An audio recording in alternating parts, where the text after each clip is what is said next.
High, good morning. This is Vinay here. आपण आता इथे कूर्गमध्ये आहोत. खूप छान प्लेझेंट वेदर आहे इथे. सकाळी मला वाटतं टेम्परेचर साधारणतः 5 ते 6 डिग्रीच्या आसपास होतं. आता सन बाहेर आल्यामुळे थोडंसं टेम्परेचर खाली नॉर्मल होत आलं आहे, म्हणजे बेरेबल टेम्परेचर आहे.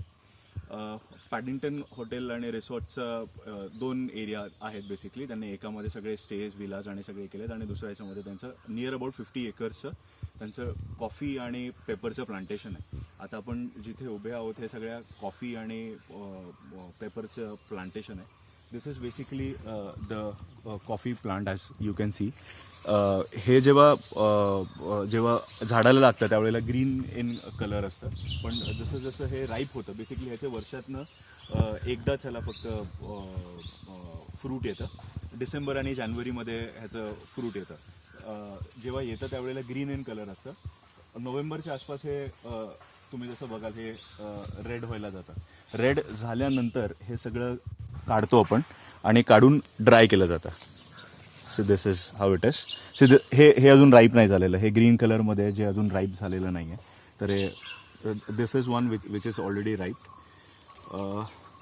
आपण ह्याचा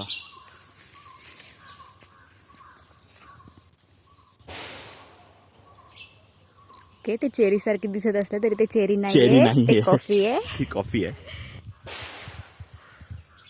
so this is the coffee bean that we C.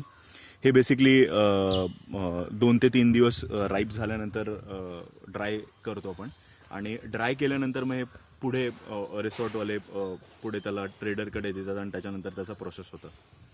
So this is the coffee bean. आपण पेपर प्लांटकडे बघूया. This is the pepper plant. This is actually oak tree आणि ह्या ओक ट्रीला हे पेपर प्लांट त्यांनी लावलेलं आहे.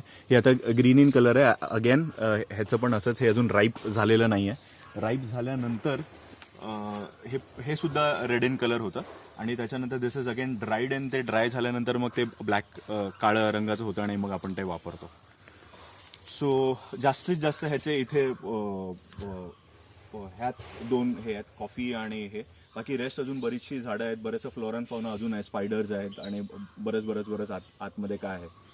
So this is it from today. Thank you.